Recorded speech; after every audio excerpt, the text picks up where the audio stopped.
Mpenzi mtazamaji, kama ndio kwanza unafungua channel yako ya Tifu TV, tafadhali subscribe ili uwe mwanzo kupata video zetu mbalimbali za ndani na nje ya nchi. Share video hii bila ya kusahau kudondosha comment yako, kwani ni muhimu sana. Kwa hiyo tunashajihisha sana watu wasitumie dawa za mitishamba, badala yake watumie vituo hivi vya afya ambavyo tunavyo Mbuzini.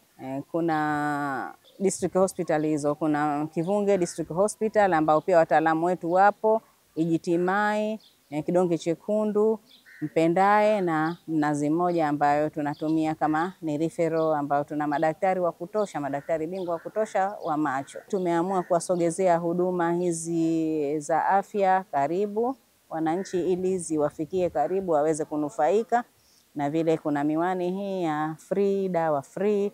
Kwa hiyo lakini matatizo ya macho yako wananchi wengi. Hata mimi mwenyewe nimekwenda nimepima, pia nimekutwa na matatizo ya macho. Kwa hiyo na mimi pia natarajia nipate miwani, na wananchi wengine ambao unajua kununua miwani ni harama. Kama hii imetokezea, hawa madaktari wamekuja kwa ajili ya kutusaidia wananchi wenzetu wa jimbo la Chumbuni waweze kufanikiwa, pamoja na nje ya jimbo la Chumbuni waweze kufanikiwa kupata miwani kwa ajili ya kuweza kuona na kuweza kusoma, iweze kuwasaidia.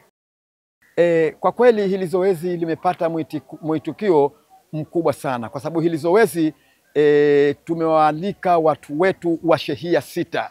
Ya kwanza Banko, Karakana, Chumbuni, Masumbani, Mwembe Makumbi pamoja na Marhumi. Hili zoezi kwa kweli ni zoezi zuri sana. Ni zoezi hili kupima miwani pamoja na kutolewa dawa, na yote ni bure. Zoezi hili ni zuri na tunapendelea kila baada ya muda lifanyike, kutokana na hali za wananchi kuwa duni.